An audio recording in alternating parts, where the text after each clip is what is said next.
como ajeno a la voluntad individual, la experiencia histórica latinoamericana orienta nuestras preguntas hacia la búsqueda de mediaciones apropiadas para ampliar la capacidad de poder de los desposeídos. En ese sentido, la filosofía política situada tiene que partir de las experiencias históricas de los pueblos. Ahora, también aclaro en nota al pie que no es despreciable ninguna experiencia. También la experiencia europea moderna forma parte, de alguna manera, del aprendizaje histórico que tiene que ser asumido en nuestras propias tradiciones. Lo que pasa es que sí determinan los acentos o las prioridades o los momentos. Yo me acuerdo cuando en Santiago del Estero teníamos el gobierno de los Juárez, yo me escribía artículos y todas mis lecturas e intervenciones eran muy parecidas reivindicaba la libertad negativa, eran muy parecidas a los escritos del liberalismo político, porque esa coyuntura implicaba poner el acento en ese aspecto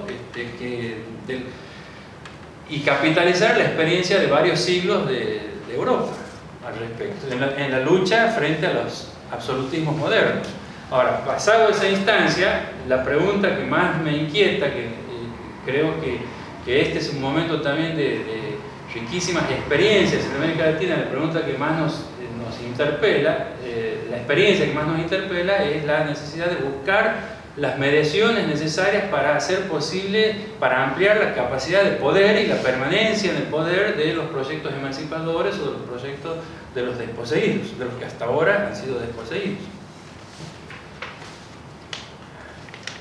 B, otro grupo de desafíos. En esta segunda parte del planteo he querido avanzar ya en cuestiones que son muy opinables, digamos, en contenidos de la política cotidiana, porque si no la ponencia debería ir al panel de epistemología, al análisis del concepto de situación, nada más, pero quería avanzar un poco más en esto. Tensiones creativas y tensiones paralizantes.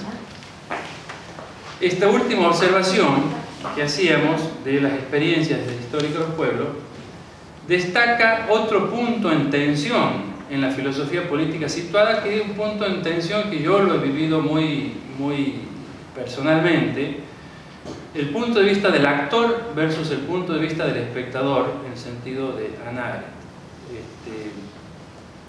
Ya hemos estudiado en otro texto que estas parecen ser las dos funciones del juicio en el pensamiento de Hannah Arendt. La facultad de juzgar políticamente, de darse cuenta de lo que está en juego y orientar la acción en consecuencia, requiere tanto de los momentos del compromiso participante como los del distanciamiento reflexivo. Pero muchas de nuestras discusiones, de nuestros debates, parecen transitar por la confusión entre estos dos puntos de vista. La filosofía política tiene que hacer lugar a sus dimensiones creativa y normativa, además de la, al parecer, más incuestionable dimensión crítica, por lo menos en nuestros círculos. La acción política emancipadora se desarrolla hoy en otros escenarios aún insuficientemente pensados. Hay también una filosofía política que debe acompañar las experiencias de decisión y de gestión que muchos militantes llevan a cabo en ámbitos menos tranquilos que las academias. Casi toda América Latina es un gran laboratorio de experiencias novedosas en cuanto a la redefinición del Estado, por ejemplo.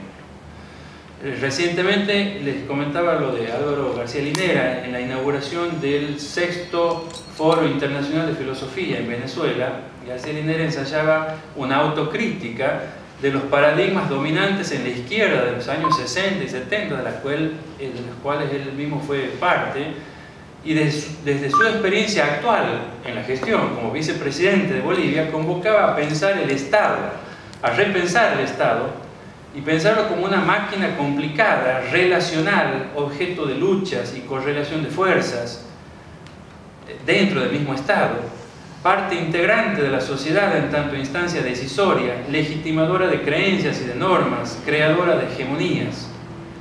No alcanza con la dimensión crítica de la filosofía.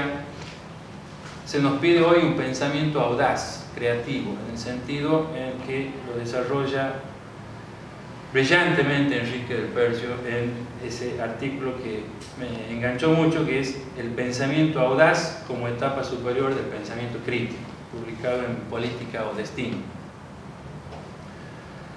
Nos encontramos hoy ante otro Estado, con políticas públicas con sentido integrador, inclusivo, emancipador, políticas implementadas desde la firme voluntad gobernante que supo interpretar demandas y climas sociales para arriesgarse en la confrontación con poderes fácticos sin contar quizás con una previa construcción de poder social.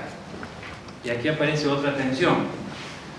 A esta especie de decisionismo que obtiene resultados en tiempos cortos se le contrapone un participacionismo que denuncia la falta de sustento consensual suficiente para sostener en tiempos largos un proyecto emancipador.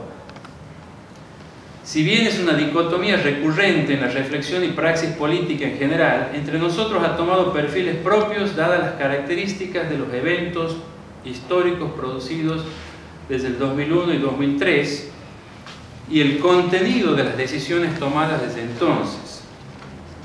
Al respecto, les recomiendo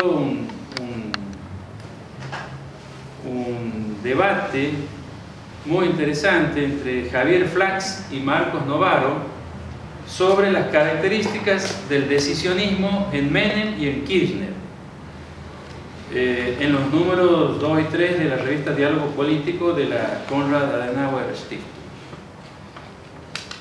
donde Javier Flax es el que sostiene la diferencia, pone el acento justamente en el contenido de las decisiones como para hablar de un decisionismo transicional en el caso de Kirchner. Tan impensable como la irrupción de esos liderazgos es la transformación operada por la Argentina en el marco de una no menos sorprendente recuperación de proyectos populares en nuestra América. Sin idealizar procesos complejos en los que los liderazgos juegan un rol fundamental, no se puede ignorar el diferente grado de desarrollo de los movimientos políticos y sociales que sostienen estos procesos en, por ejemplo, Bolivia o Brasil, respecto de la debilidad de esa base en el caso argentino después de la larga noche de la dictadura y del pensamiento único neoliberal. Pero nos encontramos aquí con otra tensión.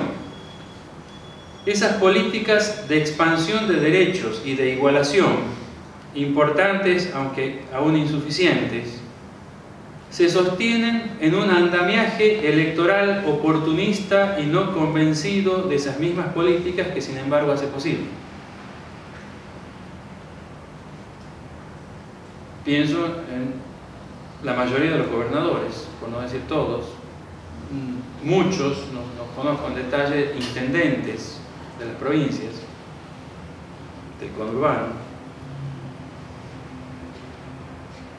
El pensamiento y la acción política deben ajustar permanentemente la pupila a las variaciones de escala para discernir lo que está en juego.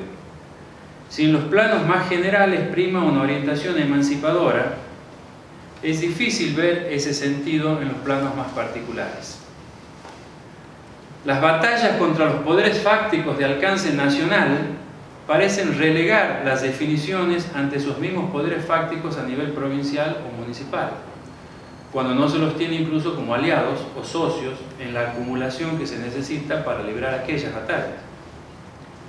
García Linera hablaba en ese texto, en esa conferencia, de la tensión entre el núcleo duro del bloque social en el poder y la necesidad de ampliar ese núcleo incorporando otras clases sociales, flexibilizando y concediendo sin fórmulas precisas. En nuestro país esa tensión es vivida dramáticamente por muchos militantes, sobre todo en lugares en los que la deglución de batracios amenaza con indigestión permanente. ¿Cuál es la escala que debe primar en nuestra mirada? ¿Hasta cuándo? ¿Por cuánto tiempo? La noción, por supuesto, no hay recetas en esto.